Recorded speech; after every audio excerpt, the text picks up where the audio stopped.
Guys দেখো মেলায় গিয়েছিলাম ঠেলা খেতে, বুঝতে পারছো? যাই হোক, দেখো কি সুন্দর সুন্দর বেলুন, উলালা আমার অনেক কিনতে ইচ্ছা করতেছিল। বাট ভাই এগুলো যদি কিনি আমার জামাই আমার ঘরে ঢুকতে দেবো না। যাই হোক, দেখো দুষ্টু মেয়ে, ও কি করছিল বেলুন দেখে।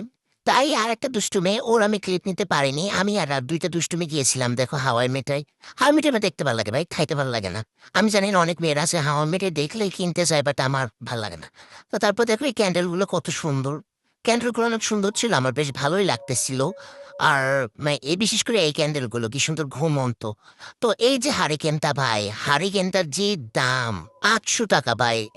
আমার অকাত নাই কেনার, বুঝতে পারছো? তা দুষ্টুমে দেখো ওই যে একটা ছোট ইয়ে করে গেছিল, এই দেখো সাবানার সেলাই মেশিন, বুঝতে পারছো? সাবানার সেলাই মেশিন, যেটা দিয়ে সাবানা টাকা ইনকাম করতো।